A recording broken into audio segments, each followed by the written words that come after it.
What you're going to see in the show is a journey, an adventure. I want to share that journey and adventure with the viewers, which I've been on all my life, and it's a never-ending journey. And that's what's great about it.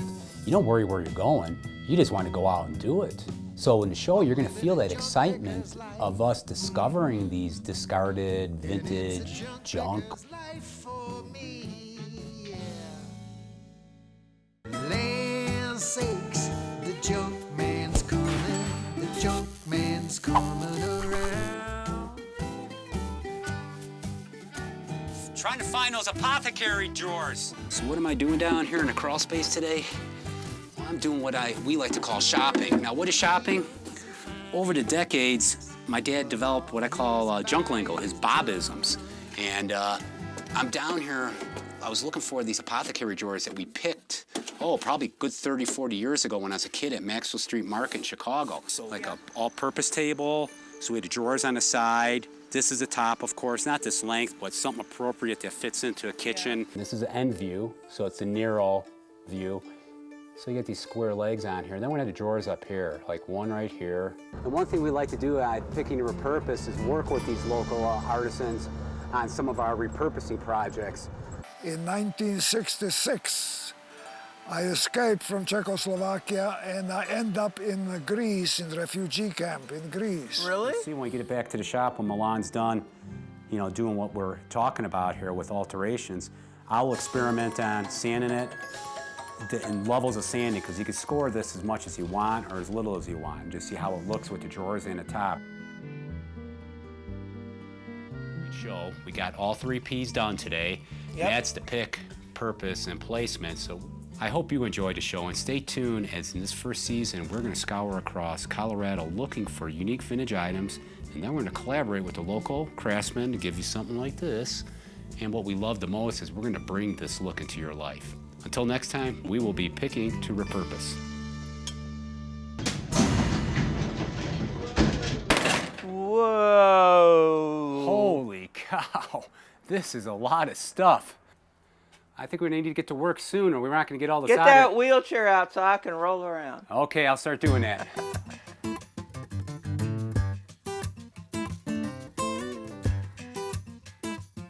Better to roll than to lift. Whoa, baby, whoa. Get the transmission going right here.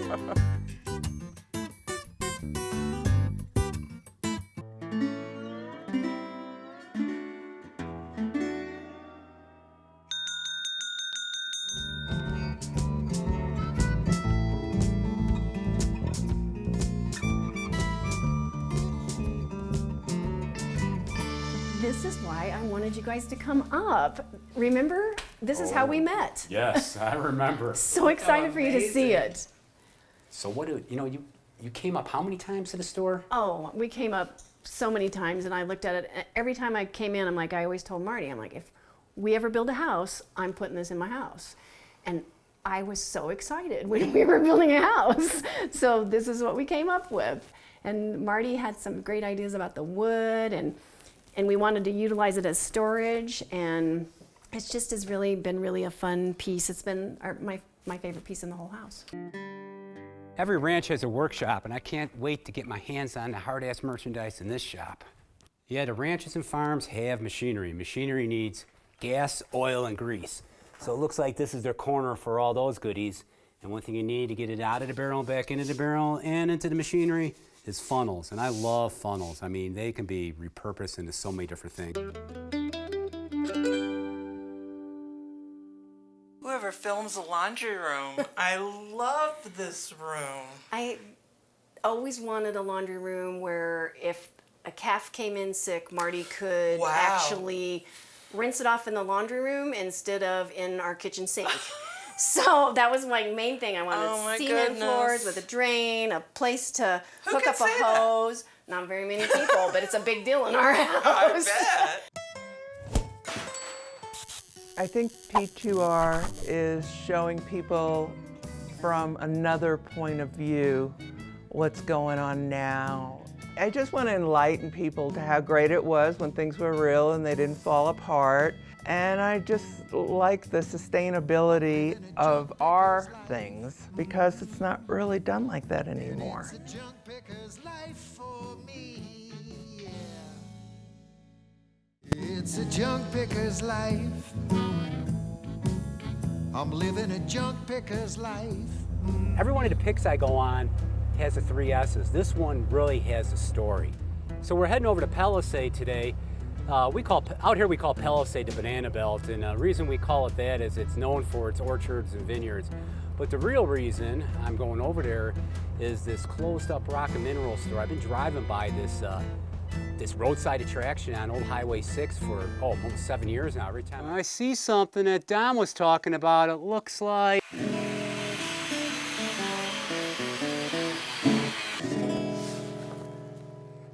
Oh, there it is. The Stobie's Rock Shop, authentic Indian jewelry and lapidary. Okay, Louise, these are these doors that Deb was sketching, and they came from that 1930 schoolhouse with the nice green. And here's what she meant with the, there we go, with the glass on the side here. So the sun will come through, and it's sort of nice and wavy. It has a cool look to it.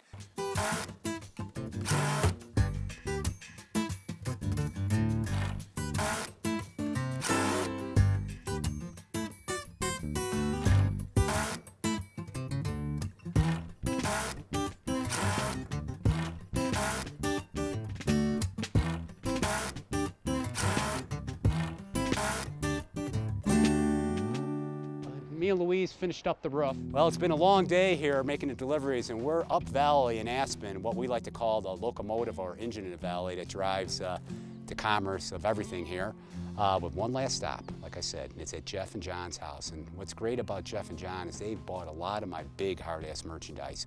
One piece is an ore cart, and rumor has it they've repurposed it to like the entryway in their driveway, and it lights up. So let's head down there and make the last delivery and see what they've done with all this great merchandise.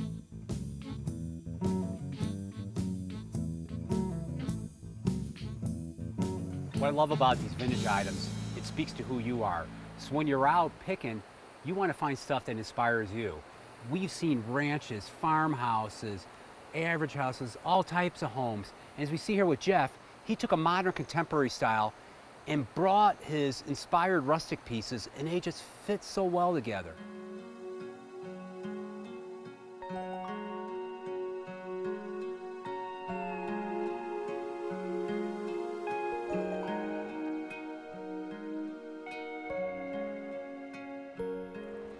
We're done, right?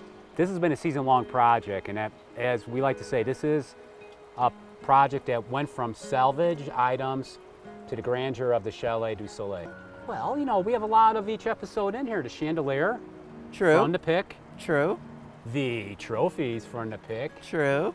And stuff in here from Palisade, some material in that. So I think the Chalet really is a culmination of a lot of our episodes. It is. We pulled everything together to make it what it is. Land sakes, the junk man's coming. The junk man's coming around. We want you to get excited, not just on the pick. The pick is the half the fun.